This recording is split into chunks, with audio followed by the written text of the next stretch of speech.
Nous avons déjà, à un moment ou à un autre, entendu cet adage qui dit souvent que l'homme est né bon, c'est la société qui le corrompt. En fait, c'est une citation du philosophe français Jean-Jacques Rousseau que l'on entend très souvent pour justifier une attitude, un changement d'attitude vis-à-vis de son entourage. Et généralement, c'est quand une personne est déçue, par exemple, de ce qu'elle a vu, de ce qu'elle a vécu dans ses relations avec les autres, alors il est obligé de changer en réaction à cela. Donc, c'est vraiment une réalité que nous vivons chaque jour au quotidien. C'est peu de ça que nous voulons aussi parler aujourd'hui. Et cette réalité que nous vivons donc, nous fait comprendre qu'en fait, notre vie de tous les jours est le reflet en réalité de nos interactions avec notre environnement. Donc d'une façon ou d'une autre, ce que nous sommes aujourd'hui et ce que nous serons demain dépend fortement des interactions que nous avons avec notre entourage, notre environnement qui est peut-être un environnement social, social ou professionnel, tout ça c'est la même chose, dans la famille, les amis, nos corporations et tout cela, c'est cela. Et la deuxième réalité aussi que je veux relever ici, suite à cela, donc c'est que dans ces interactions-là, en fait, le sens que ces interactions-là prennent, en fait, nous permet de distinguer donc deux catégories de personnes. La première catégorie de personnes, c'est ce que j'ai appelé, que j'appellerais des suiveurs. Les suiveurs, ce sont ceux qui subissent l'environnement directement. Donc, comme on dirait, c'est qu'ils suivent simplement le sens du vent. Donc, quand le vent va à l'est, tout le monde va à l'est. Quand le vent va à droite, tout le monde va. Donc, c'est ceux qui suivent simplement le mouvement des vagues, qui réagissent, qui marchent, qui vivent en réaction. Donc, en fait, je suis là, je suis gentil parce que je trouve un cadre qui me permet d'être gentil. Et si j'ai un autre cadre qui ne me permet pas d'être gentil, je change complètement de comportement. Si, par exemple, je peux donner quelque chose et que quelqu'un peut être reconnaissant, c'est bon. Si on ne l'est pas, donc en fait nous vivons essentiellement en réaction. Et quand vous vivez en réaction, vous êtes un suiveur. Donc vous ne maîtrisez rien, c'est votre environnement en fait qui vous maîtrise. Mais à côté de ça, il y a une deuxième catégorie de personnes. Et c'est celle-là qui m'intéresse, que j'appellerai des leaders. Ce ne sont pas des gens qui subissent leur environnement, mais ce sont ceux qui influencent, qui impactent, qui apportent une transformation dans l'environnement. Donc l'effet d'interaction est inverse. C'est un peu ça donc pour moi qui est la caractéristique d'un fils de Dieu. Un fils de Dieu, donc un attribut de la divinité, c'est quelqu'un qui impacte, un peu comme la Bible l'a dit dans le livre de Genèse chapitre 2, quand Dieu a fait l'homme. Le plan de Dieu en fait, c'était que l'homme ait un rôle de leadership, parce qu'il lui a dit qu'il a formé la poussière de la terre. Et pourquoi? Parce qu'il fallait que l'homme cultive le sol. Et quand on parle de cultiver, ça veut dire qu'en fait c'est vous qui apportez de l'influence. Donc il fallait qu'il développe l'environnement dans lequel il était pour tirer de cet environnement-là le meilleur. Un peu c'est donc cela qui est l'objet de ma salutation à vous aujourd'hui. Vous savez, la parole de Dieu disait aussi dans le livre de Genèse, au premier verset, là où la tribu de Dieu s'est manifestée. Il est dit dedans qu'au commencement, Dieu créa les cieux et la terre. La terre était informe et vide. Donc ailleurs on dira en hébreu c'était tohu bohu, donc un sens dessus-dessous. Il n'y avait rien de concret et il y avait de l'abîme à la surface des eaux et Dieu dit que la lumière soit. Donc la tribu de Dieu s'est manifestée quand il y avait le tohu bohu, il y avait le désordre. Et je crois que chaque fils de Dieu en réalité c'est cela. Donc nous sommes appelés à améliorer, à rendre les autres meilleurs. Notre but dans la vie, ce n'est pas forcément de profiter de l'environnement dans lequel nous sommes, mais de pouvoir apporter un impact dans cet environnement. Je crois que c'est comme cela que l'empreinte d'un homme ou d'une femme qui se dit chrétien ou tout peut être marquée. Et donc notre point aujourd'hui, c'est comment est-ce qu'on impacte, comment est-ce qu'on rend les autres meilleurs. Laissez-moi vous prendre un peu l'illustration d'un sculpteur, par exemple. Donc vous voyez, un sculpteur, il peut rencontrer un bloc de pierre. Ce bloc de pierre-là n'a pas de forme particulière. Et généralement, pour quelqu'un qui est ignorant, quand il se met devant ce bloc de pierre, il ne trouve aucun intérêt parce que parfois c'est quelque chose de rude, de rugueux, de difficile à manœuvrer, de difficile à changer. Mais à côté de cela, ce sculpteur, quand il le regarde, prenons simplement un bloc de marbre, qui soit brut qu'on récupère peut-être au nord du Cameroun, c'est du marbre, mais quand le sculpteur regarde le marbre, ce qu'il voit en fait, ce n'est pas le marbre, il y a à l'intérieur de lui une certaine vision qu'il y a derrière cette chose. Et qu'est-ce qui lui donne cette vision? C'est d'abord qu'il a été capable d'identifier un certain potentiel qu'a cette pierre qui, aux yeux de celui qui ne s'y connaît pas, n'a l'air de rien. Donc c'est aussi un peu comme on pourrait dire informe et vide, dans ce tohu-bohu là. Et c'est un peu comme ça aussi que les hommes peuvent se présenter à vous.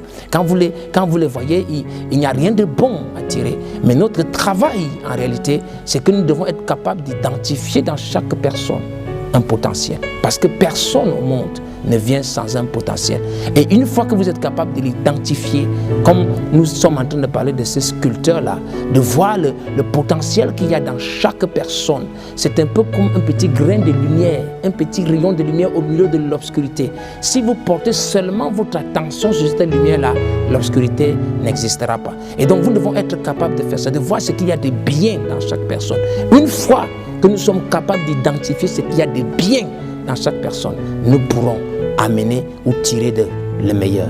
Parfois, c'est ça notre problème. Nous n'arrivons pas...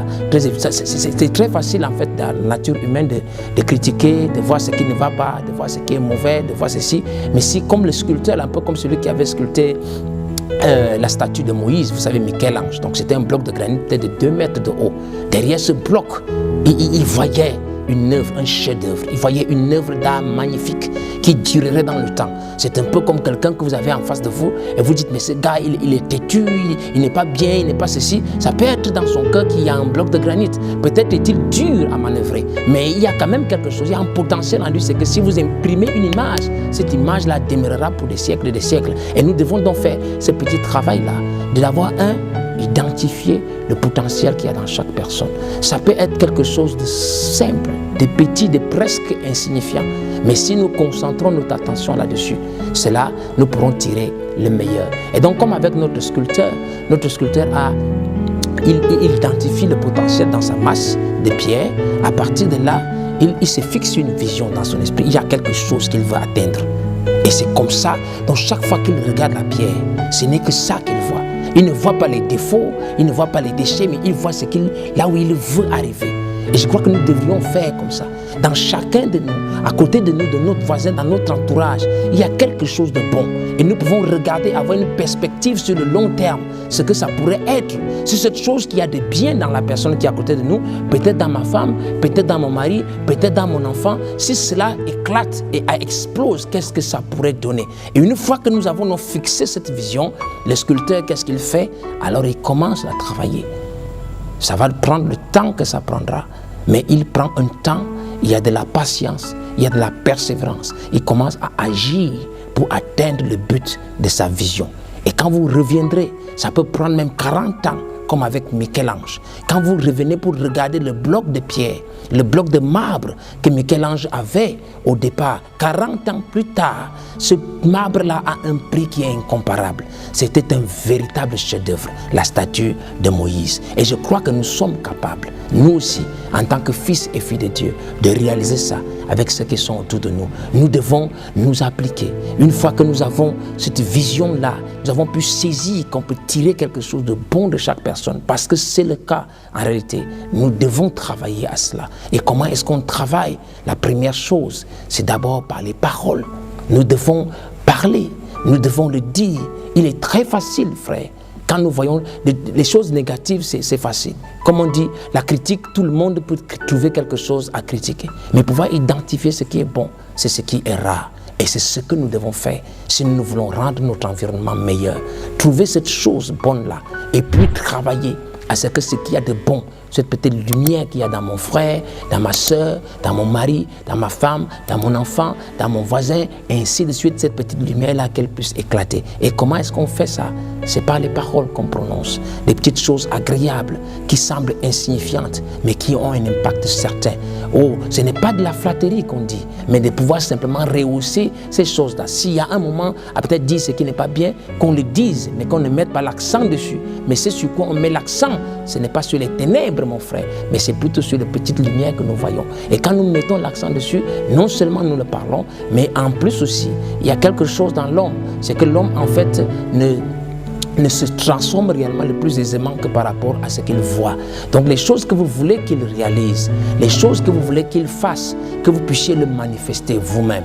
Quand il verra cela être manifesté en vous, alors un homme est transformé selon que la parole de Dieu dit en l'image de ce qui est présenté devant nous. Donc je parle des choses que je veux voir arriver. Je rehausse, j'exalte, j'élève ces petites choses positives que je vois dans chacun, et là où je veux que la personne arrive, comme Michel-Ange ou comme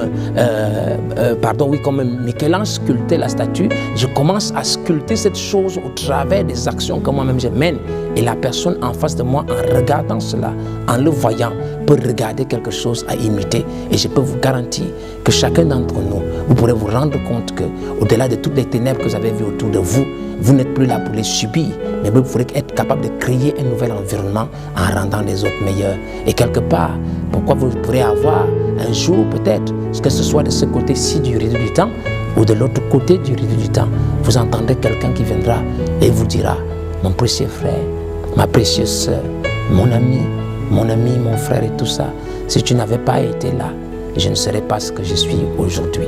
Et je peux vous garantir que quand vous entendez une phrase comme ça, ce sera le trophée le plus grand de votre vie. Alors mettons-nous au travail, et je peux vous assurer que réellement les choses ne seront pas celles que nous pensons aujourd'hui. Et cet adage qui dit que l'homme n'est bon, la société le rend mauvais, je pense que ça n'aura plus vraiment lieu d'être. Peut-être que nous ne réussirons pas avec tout le monde, mais si nous essayons quand même, alors je suis sûr qu'il y aura des réels motifs de satisfaction à la fin. Maintenant, laissez-moi vous dire quelque chose. Je crois profondément en vous. Et c'est pour ça que je me tiens ici. Et je crois qu'il y a quelque chose de spécial en vous.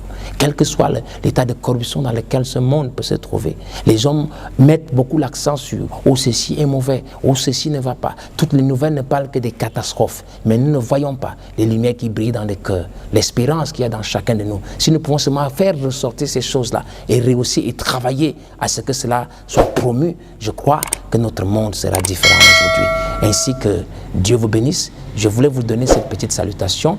Et je prie que cela soit une bénédiction vraiment dans vos cœurs, ainsi jusqu'à ce que nous puissions nous retrouver.